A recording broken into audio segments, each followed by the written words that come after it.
మధ్యాహ్నం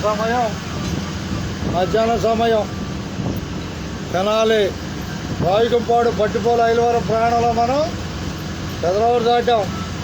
రాబోయేది ఎడూరు రోడ్డు రాబోతున్నాం. ఇప్పుడు సమయం చెప్పండి, టైం చెప్పండి ఒకసారిగా. టైము గడియారంలో టైము కరెక్ట్గా చెప్పాలి. పోటీలో ఉన్నాం మనం, పోటీలో 4:21 అయింది. 4:21. ఇది మనం ఫేస్బుక్లో డైరెక్ట్ ప్రసారం ప్రపంచం మొత్తం వెళ్ళిపోద్ది. దాంట్లో ఫాలోవర్స్ మొత్తం 28,000 మంది ఉన్నారు చూసేవాళ్ళు.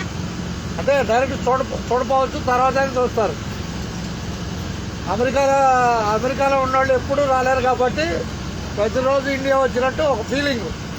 ఓకేనా? మీ ద్వారా ధన్యవాదాలు. హెచ్చు తగ్గులు సమానం చేయడానికి మీడియా ఉపయోగపడుద్ది. అంటే నా భావం చెబుతున్నా మీకు.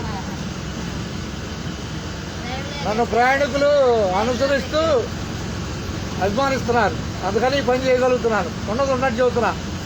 సంక్రాంతికి ప్రత్యేక శుభాకాంక్షలు అందరికీ. అర్థమైనా? అందరినీ కలిపేది సంక్రాంతి, చిన్న పెద్ద తారతమ్యం లేకుండా. అందరికి ధన్యవాదాలు. మన తెలుగే మనకు పునాది, మన తెలుగు భాష. ప్రపంచంలో మీడియా ఎక్కువ వాడేది తెలుగు వారే, తెలుసుకోవాలి. దీన్ని వేరేగా ఆలోచించుకోకూడదు. మన ట్రాక్ మనం జాగ్రత్తగా కాపాడుకోవటమే. అర్థమైనా? ఉన్నట్టే. ధన్యవాదాలతో. ఓకేనా? అర్థమైందిగా విషయం.